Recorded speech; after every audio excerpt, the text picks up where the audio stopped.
Welcome dear all. आज इस video में हम NIOS के 12th standard Hindi chapter number 15 ठेस। ठेस का मतलब होता है जब कोई हमें दुख होता है, किसी बात से हमें जब दुख पहुंचता है और तो हम अंदर तक बहुत दुखी हो जाते हैं, उसे ठेस कहते हैं। इस वीडियो शुरू करने से पहले आप मेरे चैनल पर विजिट कर सकते हैं, वहाँ पे 10th और 12th के और भी सब्जेक्ट्स के वीडियो आपको मिल जाएंगे। ओके, चलिए वीडियो शुरू करते हैं। तो जैसे यहाँ पर लिखा हुआ है, आपने अपने आसपास ऐसे कलाकारों और कारीगरों को देखा होगा या उनके बारे में सुना होगा जो किसी समय बहुत मशहूर थे, यानी बहुत फेमस थे। तो ऐसे कई आर्टिस्ट हैं या बहुत ही फेमस जो है कलाकार है जो आपने देखा होगा उनको। लेकिन आज समय बदलने के साथ उनकी कला और कारीगरी के जो प्रशंसक है, यानी जो उनके फैंस हैं, वो कम हो गए हैं। ऐसी स्थिति में इन कलाकारों और कारीगरों की पूछ समाज में धीरे धीरे कम हो गई है। तो हम देखते हैं कि कई ऐसे जो हीरो है या हीरोइंस हैं जिनको पहले उनका बहुत नाम था, लेकिन आज हम उनको नहीं पूछते हैं, यानी कि आज हम उनके फैन नहीं है, आज हम उनको उतना पसंद नहीं करते। तो ऐसी स्थिति में इन कलाकारों और कारीगरों की जैसे मतलब उनको हम पूछ नहीं रहे या हम उन पर ज़्यादा उनको हम पसंद नहीं कर रहे, तो वो अपने हुनर को छोड़ चुके हैं। और ये लोग आज अपने जीवन यापन, यानी कि उनका जो डेली का जो ज़रूरत है, उसके लिए वो क्या कर रहे हैं, दर दर भटक रहे के लिए मजबूर हो गए। मतलब कि उनको काम नहीं मिल रहा है, तो उनकी जो हर दिन की ज़रूरतें हैं वो पूरी नहीं हो पा रही है। उसके लिए भी उन्हें बहुत मुश्किलों का सामना करना पड़ा है। ऐसे कारीगरों को लोग कामचोर समझते हैं और उनकी उपेक्षा करते हैं। वो सोचते हैं कि ये लोग कामचोर है, ये लोग काम करना नहीं चाहते, पर वो कहीं से तो दुखी है और उन्हें बहुत तकलीफ हुई है, जिसके कारण ऐसी परिस्थिति हुई है। लोगों की इस उपेक्षा से कई बार कारीगरों के दिल पर गहरी ठेस लगती है और वे इसे सह नहीं पाते हैं।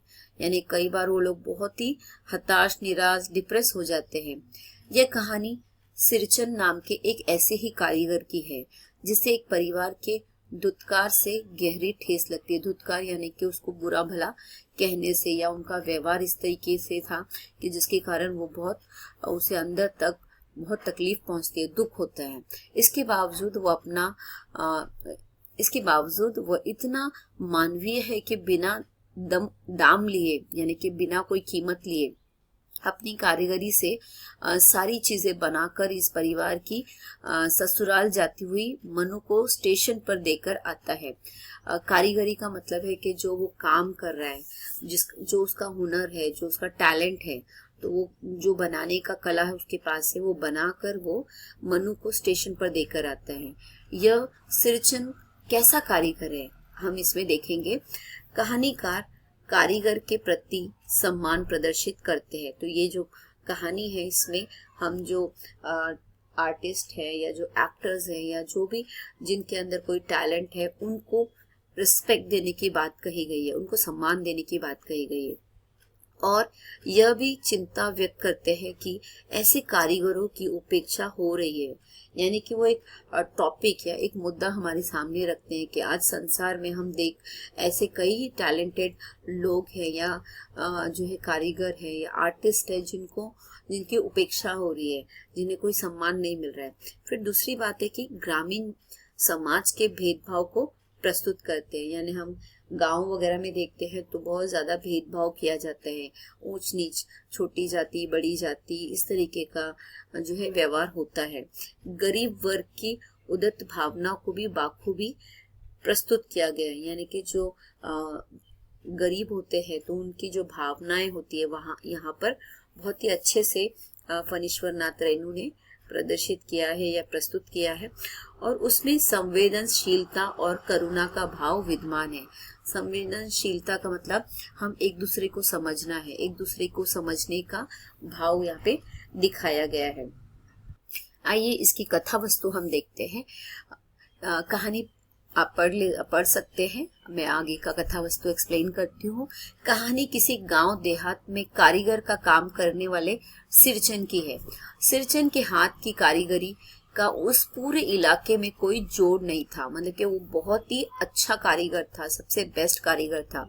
मोती घास और पटेरे की रंगीन शीतल पाटी हो या बांस की तिलियों की झिलमिलाती चीख, सतरंगी डोर के मोढ़े हो या भूसी चुनी रखने के लिए मोच की रस्सी के बड़े बड़े जाले या हलवाओं के लिए ताल के सूखे पत्तों की छतरी टोपी तथा इसी तरह के और बहुत से काम, इन्हें तैयार करने का काम सिरचन के सिवा गांव में और कोई नहीं जानता था।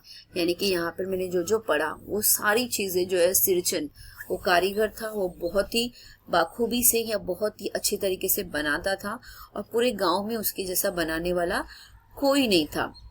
लेखक का कथन है कि एक समय था जब सिरचन के घर पर लोगों की भीड़ लगी रहती थी। लोग इन चीजों के लिए सिरचन की खुशामद करते फिरते थे, यानी कि उसको रिक्वेस्ट करते थे प्लीज चलो करके।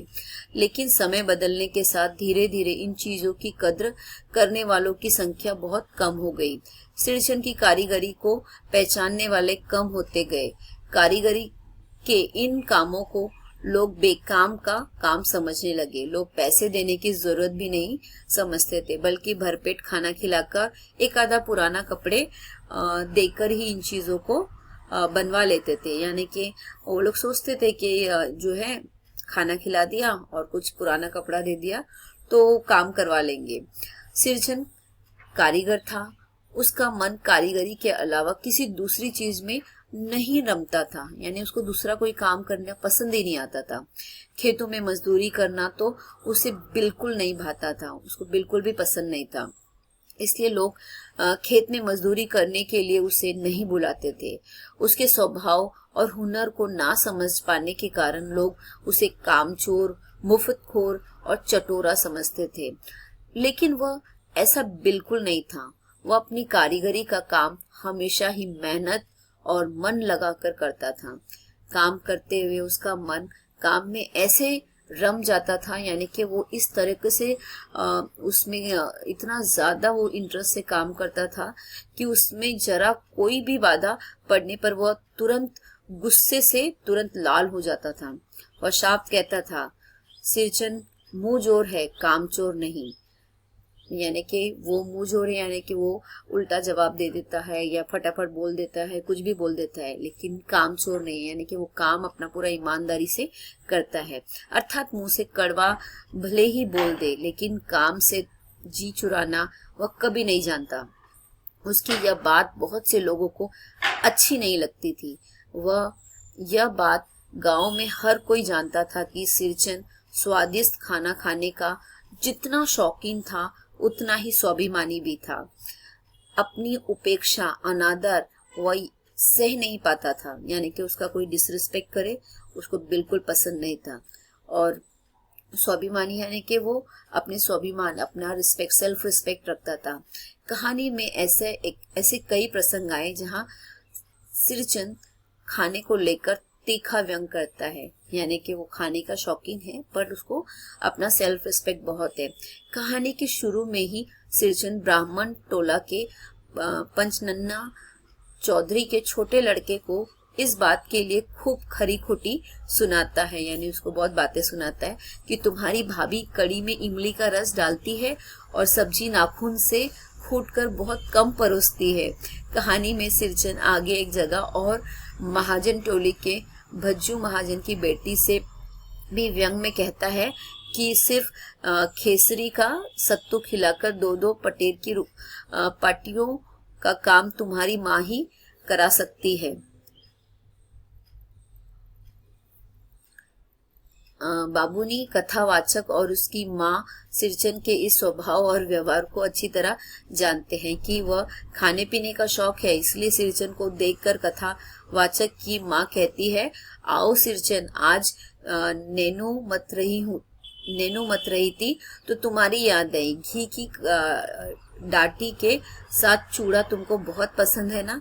और सिरचन पनियाई जीभ को संभाल कर कहता है। पनियाई जीभ मतलब होता है कि जब हम क्या बोलते हैं ना कि मुंह में पानी आ गया, तो उस तरह जब उसने खाने की बात कही कि दाटी के साथ चूड़ा तुमको घी में डालकर पसंद है, तो उसको मुंह में उसके पानी आ गया। उसको संभाल कर वो कहता है घी की सेंधी सुगंध ही आ रही सुगंध ही आ रहा हूँ काकी, मतलब वो बोल रहा है कि मेरे को सुगंध आ रही है। कथावाचक की माँ अपनी छोटी बेटी मनु के ससुराल वालों के लिए 3 जोड़ी फैशनेबल चिक और पटेर के 2 शीतल पटुइयां बनवाना चाहती थी, इसलिए सिरचन को 1 सप्ताह पहले ही बुलवाकर काम पर लगा दिया।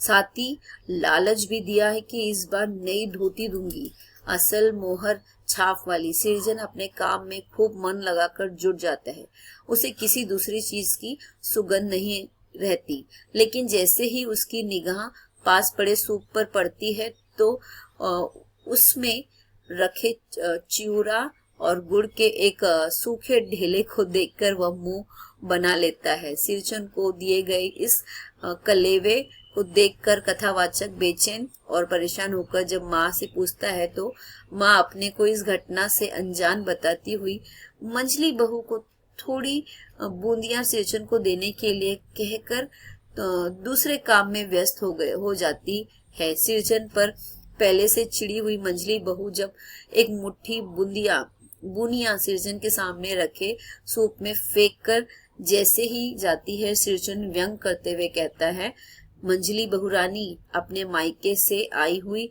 मिठाई भी इसी तरह खोलकर बांटती है क्या? इस व्यंग से आहत मंझली बहू अपने कमरे में जाकर रोने लगती है। इस घटना से भड़की चाची सिरचन की शिकायत जब कथावाचक की माँ से करती है तो बात और बढ़ जाती है। काम में व्यस्त कथावाचक की माँ गुस्से में तमतमाए बाहर आकर सिरचन को बहुत बुरा भला सुना जाती है। सिरचन को बिल्कुल उम्मीद नहीं थी कि उसके साथ ऐसा व्यवहार होगा, वह अवक्का रह जाता है। तो यहाँ जैसे मैंने पढ़ा, जो स्टोरी है मैं जल्दी पढ़ती हूँ क्योंकि मेरे पास जो मैं रिकॉर्ड करती हूँ उसमें केवल 15 मिनट का टाइम है। ओके, आगे बढ़ते हैं। तो सिरचन को बिल्कुल उम्मीद नहीं थी कि उसके साथ ऐसा व्यवहार होगा, वो एकदम अवक्का रह जाता है। और यहाँ 2 बातें स्पष्ट होती है। पहली बात यह है कि मंझली बहुरानी का सिरचन के प्रति व्यवहार उचित नहीं था, और दूसरी बात यह है कि सिरचन ऐसे व्यवहार से मतलब बहुत ही दुखी हो जाता है। क्या आपको भी ऐसा व्यवहार बुरा नहीं लगेगा? उसका चेहरा लाल हो जाता है। इस बीच मनु पान सजाकर बैठक खाने में भेज रही होती है कि उसकी नजर सिरचन पर पड़ती है और पान का एक बीड़ा वह चुपके से सिरचन की ओर बढ़ा देती है। सिरचन पान का बीड़ा मुंह में ले सामने से आती हुई छोटी चाची को देखकर जब कहता है, छोटी चाची जरा अपनी डिबिया का गमखुआ जर्दा तो खिलाना, बहुत दिन हुए। तो सिरचन पर पहले से ही चिड़ी हुई चाची उसे जलील करते हुए कठोर बातें कहती है। तुम्हारी बड़ी हुई जीभ में आग लगे, घर में भी पान और गमखुआ जर्दा खाते हो, चटोरे कहीं के। चाची की इस बात से सिरचन को बहुत गहरा ठेस लगता है और वह काम छोड़कर चला जाता है। कथावाचक सिरचन को उसके घर जाकर मनाने का बहुत प्रयास करता है, लेकिन सिरचन फिर से आकर काम पूरा करने के लिए किसी शर्त पर तैयार नहीं होता है।